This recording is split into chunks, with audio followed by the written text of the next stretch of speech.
Hello, good morning students. This is Amit Dubedi, your English faculty.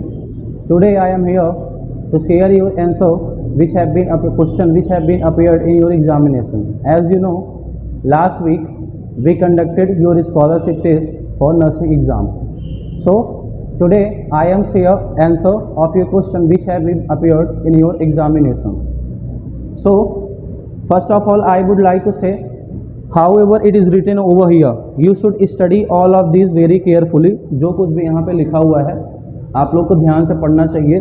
जैसे यहाँ पर लिखा हुआ था कि अगर कहीं भी मिस प्रिंट होता है तो आपकी जो इंग्लिश लैंग्वेज होगी वो मान्य मानी जाएगी अंत में, तो आपको ध्यान से पढ़ना चाहिए।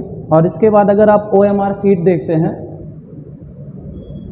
इसमें कुछ आपको यहाँ पर लेटर्स फिलअप करने रहते हैं। जो भी आपका नाम रहता है, मोबाइल नंबर और जो आपके टेस्ट का पेपर रहता है वो लिखना पड़ता है। और अगर आप देखेंगे तो इंस्ट्रक्शन दिया रहता है कि जब कभी भी आपको क्वेश्चन में टिक लगाना होता है फिर आंसर फिलअप करना होता है, 4 ऑप्शन दिए रहते हैं। अगर आप कभी कभी क्या होता है कि आप एक आंसर में टिक लगा देते हैं, इसमें पूरा भर देते हैं और फिर लगता है कि ये गलत है, तो आप इसको कट करके कहीं और पे भी मार्क कर देते हैं। अब भले ही ये आंसर आपका सही हो लेकिन एग्जामिनर इसको गलत ही मानेगा, क्योंकि आप किसी भी क्वेश्चन का आंसर एक ही दे सकते हो, किसी भी बॉक्स को एक ही बार फिलअप कर सकते हो। तो अगली बार से जब कभी भी आप किसी भी एग्ज़ाम में अपेयर हो तो ऐसी गलती मत करिए, क्योंकि कभी क्वेश्चन सही होता लेकिन number first question you have to pick up right answer. It is written over you, choose correct answer. First is he has scored a century a week ago. जैसा कि मैंने क्लास में भी पढ़ाया हुआ था कि जब भी last week, last day, previous day, last year, last month आता है तो वो पास्ट इंडेफिनिट टेंस होता है और उसमें अपन डायरेक्टली सब्जेक्ट के बाद वर्ब की सेकंड फॉर्म यूज़ कर लेते हैं। और यहाँ पे जैसे आप देखते हैं यहाँ पे हैज़ लगा हुआ, हैज़ और हैव का यूज़ हम लोग प्रेजेंट परफेक्ट में करते हैं। और उसमें जब भी टाइम बताने वाले एडवर्ब होते हैं तो येट आता है, टिल आता है, नाउ आता है, अनटिल आता है, ये सारे वर्ड आपके आते हैं। तो अगर आप देखते तो इसमें हैज़ लगा हुआ तो पहला आंसर आपका कट जाता। एलिमिनेशन मेथड अगर आप यूज़ करते हैं तो यहाँ से आपका अ वीक अगो लिखा हुआ है, यानी कि इससे पता चल रहा पिछले सप्ताह, तो इसमें से आप पहला आंसर एलिमिनेट कर सकते थे क्योंकि यहाँ पे हैज़ लगा हुआ है। और सेम कंडीशन यहाँ पे भी दी हुई है, he has scored a century before a week. जहाँ पे हमने लिखा था अगो, वहाँ पे अब इसमें क्वेश्चन में हमने कर दिया बिफोर बस आया, वो बाकी मीनिंग दोनों की सेम ही है। इसको भी प्रेजेंट परफेक्ट में ही बनाया, यहाँ पे हैज़ लगा हुआ है। आप इसको भी आसानी से कट कर सकते थे और ऑप्शन लास्ट में एक ही बचता जिससे आपका आंसर सी हो जाता। तो आपका जो 21st क्वेश्चन था इंग्लिश लैंग्वेज का फर्स्ट क्वेश्चन जो अपीयर हुआ था एग्जाम में, उसका सी नंबर आंसर होगा, क्योंकि ये पास्ट इंडेफिनिट टेंस का है और पास्ट इंडेफिनिट हम लोग सब्जेक्ट के बाद डायरेक्टली वर्ब की सेकंड फॉर्म लगाते हैं। यहाँ पे आप देख सकते हैं सब्जेक्ट के बाद वर्ब की सेकंड फॉर्म लगा हुआ है। He scored a century a week ago, पिछले सप्ताह उसने एक सेंचुरी मारी थी, फिर उसने एक सेंचुरी स्कोर की। आपको सेम वही करना था, करेक्ट आंसर चूज करना था। जैसा कि आपने यहाँ पे देखा, after she had rested for a while she started on her journey. थोड़ी देर आराम करने के बाद उसने अपनी जर्नी को फिर से शुरू कर दिया। जब हमने पास्ट परफेक्ट टेंस किया तो उसमें हमने लिखा था 2 एक्शन लगातार होते हैं। जब आपने देखा 2 एक्शन लगातार होते हैं तो जो सबसे पहले एक्शन हुआ होता है उसको आप पास्ट परफेक्ट में बनाते हैं और सेकंड एक्शन को पास्ट इंडेफिनिट में आप लोग बनाते हैं, क्योंकि 2 एक्शन जो होता तो मैंने इसमें बताया था पास्ट ऑफ द पास्ट अपन इसको बोलते हैं और सेकंड वाला होता पास्ट में चला जाता है। अगर आप पहला देखते हैं यहाँ पे, after she had rested for a while, थोड़ी देर आराम करने के बाद उसने अपनी journey, she started on her journey. जैसा कि मैंने आफ्टर और बिफोर कॉन्सेप्ट भी पढ़ाया हुआ था, तो मैंने बताया जब past of the past action होता है, इसमें ये लिखा हुआ है कि उसने अपनी जर्नी फिर स्टार्ट की, तो पहले वो आराम करेगा तो वो आपका पास्ट ऑफ द पास्ट हो जाता है। और उसके बाद जब अपन देखते हैं पास्ट इंडेफिनिट तो वर्ब की सेकंड फॉर्म लगती है। यहाँ पे आप देख सकते हैं she rested for a while, verb की सेकंड फॉर्म है। और यहाँ पे she started on her journey, यहाँ after she had rested for a while she started on her journey, ये पहला आपका करेक्ट हो जाता। लेकिन अगर आप दूसरे में देखते हैं यहाँ भी पास्ट इंडेफिनिट दिया हुआ, सी स्टार्टेड लिखा हुआ, रेस्टेड लिखा हुआ है, फिर सी स्टार्टेड किया हुआ, दोनों में पास्ट की इंडेफिनिट फॉर्म दी हुई है। वर्ब की सेकंड फॉर्म यहाँ भी, वर्ब की सेकंड फॉर्म यहाँ भी, जबकि मैंने रूल पढ़ाया था जब 2 पैरेलल एक्शन होंगे तो पहला वाला पास्ट परफेक्ट में होता, दूसरा वाला पास्ट इंडेफिनिट में। और यहाँ पे उसने वर्ब की सेकंड फॉर्म यूज़ की हुई है और उसने फिर हैड प्लस V3 कर दिया। जबकि हैड प्लस V3 नहीं होगा, यहाँ पे हैड हट जाएगा, हैड यहाँ पे रिप्लेस होना चाहिए। तो अगर आप देखते पहला सही हो जाता, अगर एलिमिनेशन मेथड भी यूज़ करते तो दूसरा और तीसरा आप लोग कट कर सकते थे, इसमें आपका पहला आंसर हो जाता। क्योंकि हमने पढ़ा हुआ था जब भी दो एक्शन होंगे तो एक पास्ट परफेक्ट में बनेगा और एक past. This is your third question. Same question वही है, बस उसमें मीनिंग चेंज हुई, रूल आपका वही अप्लाई होगा। I found that he recently went out, मैंने यह पाया कि वह अभी अभी गया था। इसमें भी वर्ब की सेकंड फॉर्म, यहाँ पे भी फाउंड लगा हुआ है और यहाँ पे वेंट लगा हुआ है। ये पहला ऑप्शन आप कट कर सकते क्योंकि यहाँ पे पास्ट परफेक्ट है ही नहीं। मैंने अभी अभी पिछले क्वेश्चन में भी यही बताया कि जब भी आप लोग शेयर करते, कुछ भी आप लोग यहाँ पे लिखते हैं, दो एक्शन पैरेलल होते हैं, एक पास्ट परफेक्ट में बनता है और दूसरा पास्ट इंडेफिनिट में। यहाँ पे लिखा हुआ I found that he had recently gone out, और यहाँ पे है I found that he recently gone out. यहाँ पे भी वर्ब की सेकंड फॉर्म है और यहाँ पे भी वर्ब की सेकंड फॉर्म है गॉन आउट।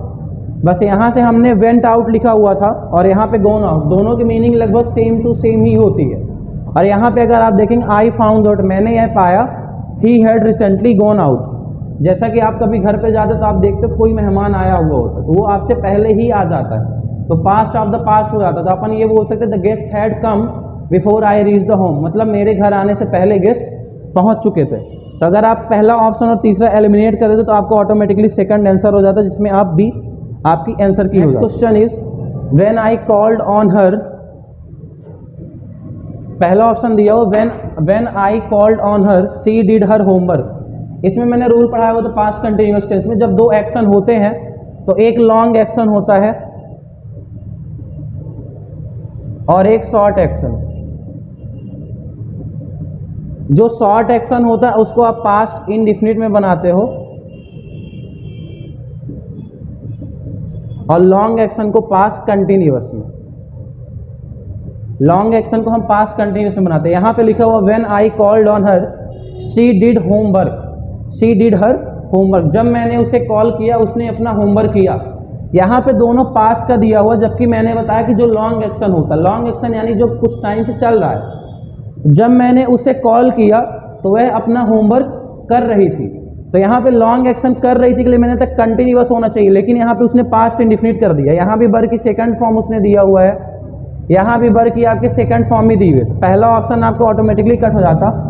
फिर है when I had called on her, जब मैं कॉल कर चुका था, फिर मैंने उसे कॉल कर दिया था। She was doing her homework, यहाँ पे हैड लगा हुआ, जबकि मैंने बताया शॉर्ट एक्शन के लिए आप पास्ट इंडेफिनिट यूज करते हो, सब्जेक्ट प्लस V2। जबकि यहाँ पे इसने पास्ट परफेक्ट टेंस दिया हुआ है, पास्ट परफेक्ट टेंस यहाँ पे नहीं आएगा, यहाँ पे वर्ब की सेकंड फॉर्म आएगी। ऑटोमेटिकली आपका आंसर हो जाता है when I called on her, जब मैंने उसे कॉल किया। She was doing her homework, वह अपना होमवर्क कर रही थी। आप कभी कभी ये बोलते हो जब मैं गया तो मम्मी टीवी देख रही थी, फिर जब मैं घर पहुंचा तो मम्मी टीवी देख रही थी। When I reached house my mom was watching television, जो उनका टीवी देखने का काम है बहुत लंबे टाइम से चल रहा था और मैं अचानक से वहाँ पहुँच गया। तो अचानक से जब मैं पहुँचा तो मेरा पास्ट इंडेफिनिट में हो जाएगा, मैं वहाँ पहुँचा और आपका जो काम चल रहा था वो पास्ट कंटिन्यूअस में चला जाएगा और वो लॉन्ग एक्शन। नेक्स्ट देखिए, आपको यहाँ पे चूज करेक्ट आंसर करना था, वॉइस का क्वेश्चन था। यहाँ पे थोड़ा मिस प्रिंट है, चूज करेक्ट आंसर, वॉइस आपको चूज करना था। क्वेश्चन में देखिए they will laugh at you, future indefinite tense है, they will laugh at you, वो आपके ऊपर हंसेंगे। तो जब भी हम लोग, ये टेंस का वॉइस है, जब भी आप लोग वॉइस बनाओगे तो सबसे पहले बात ये ध्यान रखनी है, पहले ऑप्शन में कैन बी दिया हुआ है, दूसरे ऑप्शन में मे बी दिया हुआ है, यहाँ पे बिल है। और हमेशा जब भी आप वॉइस चेंज करते हो तो विल और शैल अगर आए तो क्वेश्चन में एज इट इज ही रहेगा, कोई चेंज नहीं होता। जबकि यहाँ पे उसने मॉडल दे दिया है, तो आप लोग दो आंसर ऑलरेडी एलिमिनेट कर सकते थे। पहला ऑप्शन दूसरा कट जाता तो आपके दो ऑप्शन कट जाते। अब दो ऑप्शन बचे थे, 50-50 चांस होता। अगर नहीं भी पता रहता तो आप लोग अगर टिक लगाते, ठीक है ना, जैसा अपन बोलते हैं तुक्का मारने वाला, अगर आप वो भी लगाते तो आपके दो में से 50% चांस रहते हैं। लेकिन अगर एलिमिनेशन मेथड यूज नहीं करते हो तो फिर 0% चांस रहता है, क्योंकि चार ऑप्शन रहते, चार में से कोई एक ही सही होगा। कभी कभी सही हो जाता है, अपन तुक लगा देते हैं, लेकिन हमेशा ये सही नहीं होता। अगर आप एलिमिनेट करते दो ऑप्शन एलिमिनेट हो जाता है, क्योंकि यहाँ पे कैन भी है और मे भी। फिर यहाँ पे देखिए यू विल बीइंग लिखा हुआ है, बीइंग जब भी अपन लगाते तो कंटिन्यूअस टेंस में यूज करते हैं, जबकि ये कंटिन्यूअस टेंस नहीं है, फ्यूचर इनडिफिनिट टेंस है। तो मैंने फ्यूचर इनडिफिनिट का आपको बताया, विल बी आ जाता है, विल बी आएगा और वॉइस में हमेशा थर्ड फॉर्म आती, तो यहाँ पे लास्ट हो जाता, you will be last at by them, आपका फोर्थ ऑप्शन करेक्ट हो जाता। 3 ऑप्शन आप एलिमिनेट कर सकते हैं, क्योंकि यहाँ पे वर्ब की फर्स्ट फॉर्म लिखी हुई फ्यूचर के साथ कंटिन्यूअस नहीं है, यहाँ पे उसने बीइंग लगा दिया, और बीइंग को हमेशा हम लोग कंटिन्यूअस टेंस में पढ़ते हैं। तो क्वेश्चन नंबर 25 का आपका आंसर डी हो जाएगा। नेक्स्ट क्वेश्चन है, सेम क्वेश्चन वही, आपको फिर से एक्टिव वॉइस में चेंज करना है। देखिए, our task had been completed before sunset, ये आपको पैसिव वॉइस में दिया हुआ है, इसे चेंज इनटू एक्टिव वॉइस में चेंज करना है। यहाँ पे हैड बीन लगा हुआ है, ये पास्ट परफेक्ट की है, ये आपका क्वेश्चन पास्ट परफेक्ट का है। यहाँ पे लिखा हुआ we completed our task before sunset, हमने बिफोर सनसेट होने से पहले हमने अपना टास्क कंप्लीट किया, जबकि यहाँ पे हैड बीन लगा हुआ, पास्ट परफेक्ट है। हमने पास्ट परफेक्ट में पढ़ा हुआ है कि जब भी हैड आता है हैज हैव आएगा, विल हैव आएगा, तो आपको उसमें सिर्फ बीन लगा देना है, क्योंकि वर्ब की थर्ड फॉर्म हैज हैव के साथ आना कंपलसरी होता है। तो यहाँ पे बीन लगा हुआ यानी पास्ट परफेक्ट पक्ष, जबकि ये पास्ट इनडिफिनिट का है, यहाँ पे पास्ट इनडिफिनिट का, और ये वॉइस है पास्ट परफेक्ट। आप पहला आंसर एलिमिनेट कर सकते थे। फिर देखिए यहाँ पे हैव दिया हुआ है, जब ये पास्ट परफेक्ट का वॉइस है तो यहाँ पे प्रेजेंट परफेक्ट नहीं आ सकता था, तो यहाँ से आप दूसरा एलिमिनेट कर सकते थे, तो पहला ऑप्शन और दूसरा कट जाता। अब आपके पास थर्ड और फोर्थ बचता है, जिसमें देखिए वी कंप्लीटेड, यहाँ पे मैंने चेंज कराया था, इसको कंप्लीटेड नहीं, यहाँ पे मैंने कंप्लीट करा दिया था। जब आपको क्वेश्चन आया हुआ था तो हमने कंप्लीट कराया था, we complete our task before sunset, इसकी हिंदी ये होती है हम सूर्यास्त होने से पहले अपना टास्क कंप्लीट करते हैं। ये प्रेजेंट इंडिफिनिट में कर दिया, क्योंकि यहाँ पे वर्ब की फर्स्ट फॉर्म यूज किया हुआ है। हम देखते सब्जेक्ट प्लस V1 अपन लिखते प्रेजेंट इंडिफिनिट में, जबकि वॉइस पूछा हुआ हैड बीन, तो ये ऑप्शन भी आपका एलिमिनेट हो जाता, ऑटोमेटिकली आपका करेक्ट आंसर हो जाता डी। यहाँ पे देख लीजिए we had completed our task before sunset, हमने सनसेट से पहले अपना टास्क कंप्लीट कर लिया था। यहाँ पे आपको कुछ नहीं करना था, हैड बीन लगा देना था, और क्वेश्चन में वही लगा हुआ है। यहाँ से बीन अगर आप रिप्लेस कर देते ऑटोमेटिकली आप क्वेश्चन के आंसर पा जाते।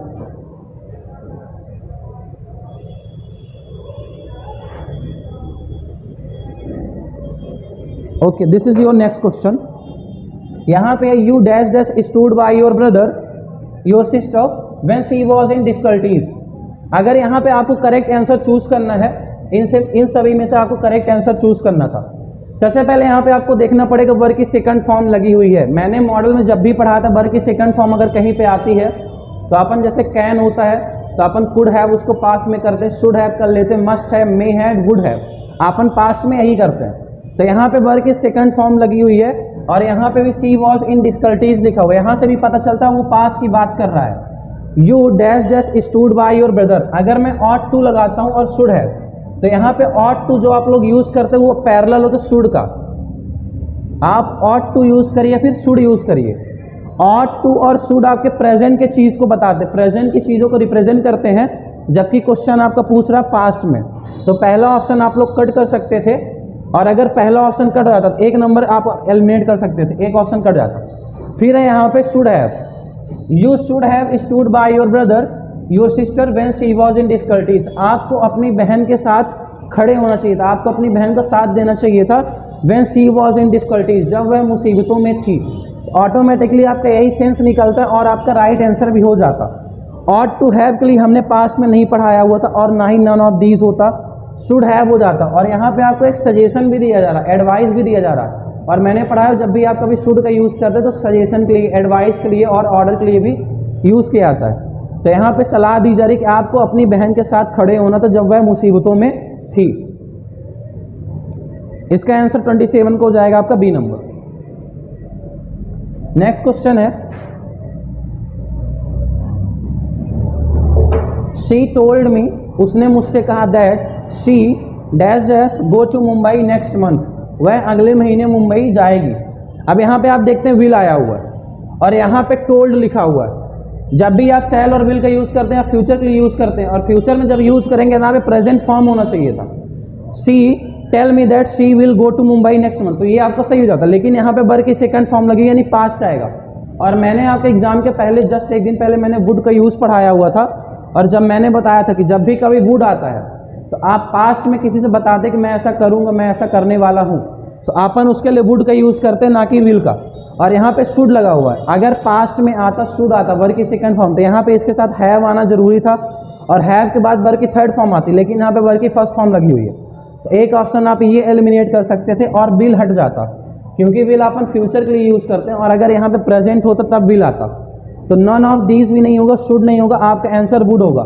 शी टोल्ड मी, उसने मुझसे कहा, that she would go to Mumbai next month, वह अगले महीने मुंबई जाएगी। उसने मुझसे पास्ट में कहा था, तो पास्ट में अपन विल की जगह वुड यूज़ कर लेते। जब भी अपन पास्ट का यूज़ करना होता है तो अपने को वुड यूज़ करना होता है। तो 28 नंबर का आपको हो जाएगा वुड। आपका नेक्स्ट क्वेश्चन है, इसमें आपको एरर फाइंड करना था। बहुत बच्चों को इसमें दिक्कत हुई है कि एरर जो ये क्वेश्चन लिखा है, स्पॉट द एरर, तो ये यहाँ पे उनको क्वेश्चन समझ नहीं आया। आपके एग्जाम में कभी कभी ऐसे क्वेश्चन लिखा तो फिर ऐसे स्लैश करके ए पार्ट लिख देता है, फिर ऐसे स्लैश करके बी पार्ट लिखता है, फिर सी पार्ट, और लास्ट में लिखता है नो एरर। आप ऑटोमेटिकली समझ जाते हैं, उसमें स्लैश करके लिखा रहता है। हालांकि हमने क्या किया था, पार्ट 1 हो गया, पार्ट बी हो गया, पार्ट सी, ऑटोमेटिकली लास्ट में डी पार्ट रहता है, यहाँ पे नो एरर होना चाहिए था। इससे भी आप लोग समझ जाते। लिखा हुआ है माई फ्रेंड ऑलवेज लाइक, मेरा दोस्त हमेशा पसंद करता है, ये प्रेजेंट इंडेफिनिट है। आपका दोस्त सिंगुलर है, आपको पता सिंगुलर सब्जेक्ट के साथ सिंगुलर वर्ब लगाना होता है, तो ये आपका सिंगुलर वर्ब है। इस वाले पार्ट में कोई भी एरर नहीं है, तो पहला ऑप्शन आप लोग एलिमिनेट कर सकते, क्योंकि यहाँ पे कोई भी एरर नहीं आया हुआ। To travel by the air, जब भी आप लोग कभी बोलते हो द का यूज अपन एयर के साथ नहीं करते। अपन कभी ये नहीं लिखते I am drinking the water, अपन ये लिखते हैं आई एम ड्रिंकिंग वाटर, ना कि बाय के बाद हमेशा यूज कर। जैसे आपन ने कहा ही केम हियर बाय बस, वह यहाँ बस से आया। अपन कभी भी एयर के पहले द नहीं यूज करते, यहाँ पे आपका एरर था, इसका हो जाएगा आपका सेकंड नंबर। अगर आप यहाँ पे देखें since he is a very man, since की हिंदी कभी कभी अपन यूज करते क्योंकि। He is a very busy man, वह बहुत व्यस्त आदमी है। यहाँ पे लिखो my friend always like to travel by air, मेरा दोस्त हमेशा एयर से जाना पसंद करता है, या वे ऑफ एयर, जैसे अपन एरोप्लेन यूज करते हैं, फिर plane. Since he is a very busy man, क्योंकि वह बहुत ज़्यादा। यहाँ पे लिखा हुआ देयर डे, दीज डेज यहाँ पे होना चाहिए था, these days only rich can afford the hospitality of the costly nursing homes and hospitals coming up all over the country. इसमें यह कह रहा है कि इस समय वर्तमान समय में क्या है कि जो रिच पर्सन होते हैं सिर्फ वही hospitality of the costly nursing home, जो महंगे नर्सिंग होम होते हैं उनकी अफोर्ड कर सकते हैं उनकी फैसिलिटीज़ को, जो कि हमारे देश में ऑल ओवर द कंट्री खुल रहे हैं। तो यहाँ पे लिखा हुआ दीज डेज ओनली रिच, जब भी हम किसी पर्टिकुलर ग्रुप की बात करते हैं तो अपन उसके पहले दा लगाते हैं। जैसे मान लीजिए मैं एक सेंटेंस कहता हूँ द रिच आर, या फिर मैं कह सकता हूँ द रिच आर सेल्फिश, जो रिच पीपल होते हैं वो सेल्फिश होते हैं। और मैं ये भी कह सकता हूँ अ honest man is always poor, मैं ये कह सकता हूँ एक जो ईमानदार व्यक्ति होता है वो गरीब होता है। फिर आप इसको ऐसे बोल सकते हैं a poor man is always honest, एक जो गरीब व्यक्ति होता है वो हमेशा ईमानदार होता है। तो यहाँ पे आपको दा पुट करना था, यहाँ पे दा अगर आता तो ये सेंटेंस सही होता, जबकि यहाँ पे दा नहीं था, तो ऑटोमेटिकली आप पहले पे ही देख सकते थे कि यहाँ पे पहला आंसर हो जाएगा। इसके आगे the hospitality of the costly nursing home and hospitals coming up all over the country, इन दोनों पार्ट में कोई भी एरर यहाँ पे। नेक्स्ट देखिए, you should be true to a word, आपको अपनी बातों पर सही साबित होना चाहिए। फिर जब आप भी जो बात बोल देते तो आपको वो बातें सच ही होनी चाहिए, आपको उस बात से मुकरना नहीं चाहिए, पलटना नहीं चाहिए। बिकॉज यहाँ पे मैंने कट करा के इट इज़ कराया हुआ था, सभी को मैंने ये क्वेश्चन बताया था, यहाँ पे मिसप्रिंट था इट इज़ आ कैरेक्टरिस्टिक, जबकि अपन कभी कैरेक्टरिस्टिक साथ आ नहीं लगाते, अपन दा लगाते हैं। अगर आप ये देखते हैं यहाँ पे कैरेक्टरिस्टिक्स लिखा हुआ है, कैरेक्टरिस्टिक्स लिखा हुआ, जबकि आप ए और एन का यूज करते हैं सिंगुलर नाउन के लिए, सिंगुलर के लिए आप यूज करते हैं। यहाँ पे कैरेक्टरिस्टिक्स विशेषताएं लिखा हुआ है, इससे भी आपको पता चल जाता है कि दा यूज होता है। दा अपन प्लूरल चीजों के लिए यूज करते हैं, तो यहाँ से पता चल जाता। अपन कभी ये नहीं बोलते तुम्हारी एक विशेषता, अपन बोलते उसमें बहुत सारी विशेषताएं हैं, he has so many qualities, ऐसे करके अपन बोलते थे। यहाँ पे द कैरेक्टरिस्टिक्स आपको यूज करना था ऑफ अ जेंटलमैन, यहाँ पे सही है, नो एरर था नहीं, ये पार्ट सही था, ये पार्ट सही था, ये भी सही। आपके इसमें आंसर में हो जाता सेकंड नंबर, तो 31 का आपका आंसर हो जाता सेकंड। देखिए चूज द करेक्ट आंसर है, 32 क्वेश्चन में आपको चूज द करेक्ट आंसर करना था, जिसमें लिखा हुआ है the prime minister arise from London tomorrow, इस वाले क्वेश्चन में बहुत बच्चों ने ये कट कर दिया क्योंकि यहाँ पे टुमारो आ गया, जबकि टुमारो आपको पता है विल के लिए यूज़ करते हैं, फ्यूचर के लिए। बहुत बच्चों ने इसमें सेकंड नंबर लगाया हुआ है, the prime minister will have return from tomorrow London. ये नहीं होगा। देखिए, जब भी मैंने बताया था, मैंने क्लास में ये रूल पढ़ाया हो कि जब हमारा फ्यूचर में कोई एक्शन फिक्स हो जाता है तो अपन उसको बहुत बार अपन उसको प्रेजेंट इंडेफिनिट में बनाते हैं और फ्यूचर इंडेफिनिट में भी बनाया जाता है। तो यहाँ पे फ्यूचर इंडेफिनिट लिखा हुआ, the prime minister will arrive from London tomorrow, तो ये तो सही है, इसमें कोई दिक्कत नहीं है। लेकिन अगर आप ऑप्शन देखोगे तो यहाँ पे ये ओनली टू इसमें भी है और टू इसमें भी दिया हुआ है, आपके क्वेश्चन इसमें भी दिए हुए हैं। और पहला है the prime minister arrives, prime minister arrive करेंगे, कल आ जाएंगे लंदन से। जैसा आपने कभी मैच अगर आप लोग देखते होंगे तो उसमें जब इंडिया मैच जीत जाता, जैसे कल का ही मैच जीता तो उसमें लिखा हुआ था इंडिया विन बाय 10 विकेट्स। भले ही काम पास्ट में हुआ, लेकिन अगर वो कोई चीज़ें दर्ज हो गई इतिहास में तो उसको भी अपन प्रेजेंट इंडेफिनिट फॉर्म में बनाते हैं। तो यहाँ मैंने आपको रूल पढ़ा, जब भी कोई एक्शन आप फिक्स कर देते हो प्रेजेंट इंडेफिनिट में, जैसे आप लोग कभी कभी बोलते हो he is going to marry next month, वह अगले महीने शादी करने वाला है, तो अपन भले ही फ्यूचर की बात कर रहे हैं लेकिन उसने उसका एक्शन जो फिक्स कर दिया गया। जब भी शादी के कार्ड बढ़ जाते तो आप लोग यही बोलते हो अगले महीने शादी करने वाला, तो अपन इंग्लिश में इसको ऐसे बोलते हैं he is going to marry, भले ही फ्यूचर की बात हो लेकिन अपन फिक्स एक्शन को प्रेजेंट इंडेफिनिट और कंटिन्यूस भी बनाते हैं। तो ये ऑप्शन भी आपका सही था। अगर आप आंसर देखते तो 1 और 2 यहाँ पे ही दिया हुआ है, तो आपका इसमें डी नंबर आंसर हो जाता। नेक्स्ट है, अभी जो मैंने रूल पढ़ाया सेम उसी रूल पे ये क्वेश्चन बना हुआ है। देखिए यहाँ पे लिखा हुआ है we dash dash going to the cinema tomorrow.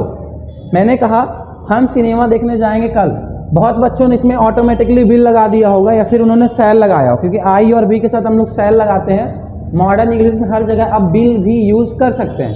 बहुत बच्चों ने यही गलती की थी, लेकिन मैंने अभी पिछले क्वेश्चन में बताया जब भी आप कुछ चीज़ें फिक्स कर देते हो, मतलब कि ये कि हम कल मूवी देखने जाएंगे, तो मैंने अभी बताया he is going to marry next month, यहाँ पे साफ साफ लिखा हुआ वी आर गोइंग। आपका करेक्ट आंसर इसमें हो जाता we are going to the cinema tomorrow, हम कल सिनेमा जा रहे हैं। आपने एक्शन फिक्स कर दिया, और जब भी आप एक्शन फिक्स कर देते हो उसको प्रेजेंट कंटिन्यूस और प्रेजेंट इंडेफिनिट बनाते हैं, यहाँ से विल कट जाता। और अगर आप यूज़ भी करते हो विल और शैल भी आप लगाते तो यहाँ पे आईएनजी फॉर्म लिखा हुआ है, और जब भी फ्यूचर इंडेफिनिट में आप लोग आईएनजी लगाते तो उसके साथ बी लगाना जरूरी हो जाता है, शैल भी और विल भी हो जाता। और यहाँ पे लिखा हुआ शैल भी, लेकिन मैंने बताया आप 2 ऑप्शन एलिमिनेट कर देते, आप बचते 2। तो अगर एलिमिनेशन मेथड लगाते तो बाई चांस आपका 50% पॉसिबिलिटी होती कि सही हो जाता, लेकिन सभी बच्चों ने लगभग गलती की क्योंकि यहाँ पे टुमारो लगा हुआ। टुमारो को देख के या तो शैल भी, विल और शैल उन्होंने लगाया हुआ। आपका इसका राइट आंसर डी होगा।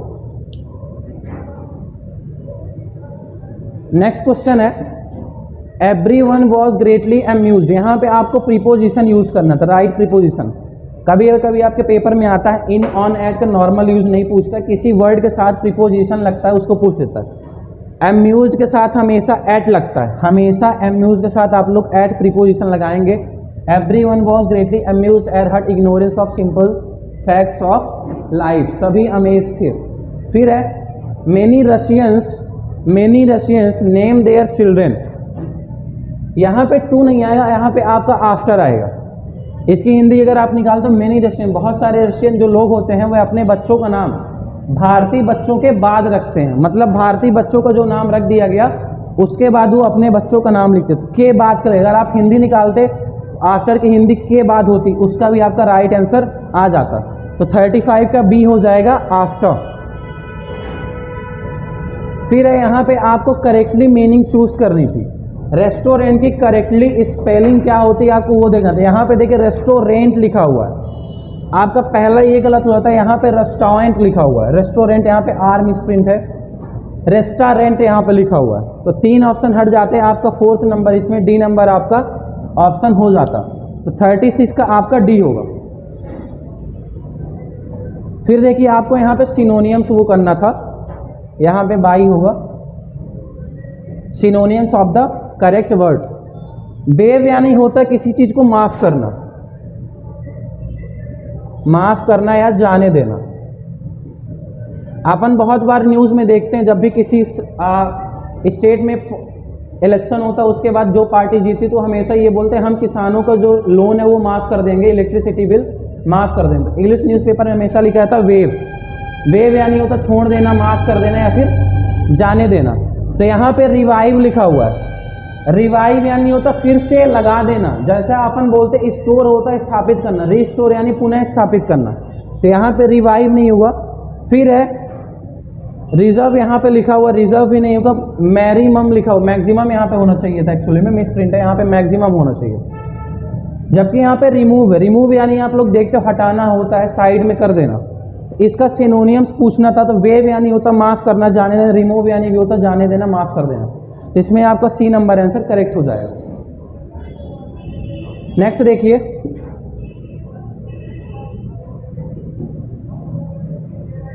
यहाँ पे लिखा हुआ है एंटोनियम्स। यहाँ पे आपको बिलोम फाइंड आउट करना था, इन सभी में से बिलोम क्या होगा। नेटिव यानी होता है जहाँ पे आप रहते हो वहीं के, जैसे अपन बहुत बार पौधों के बारे में पढ़ते कि यह पौधा यहाँ का नेटिव है, ये पौधा इंडियन सब कॉन्टिनेंट का नेटिव पौधा यानी इंडियन का ही ये पौधा है या फिर इंडिया कंट्री का। ओरिजिनल यानी होता है नेटिव, आप लोग बोलते हैं ओरिजिनल बोलो फिर नेटिव बोलो, सेम चीज़ें हैं। इंडिजीनियस यानी भी होता है नेटिव, फॉरेन यानी होता है बाहर का। तो मैंने बताया नेटिव यानी आपके देश का, आपकी कंट्री का।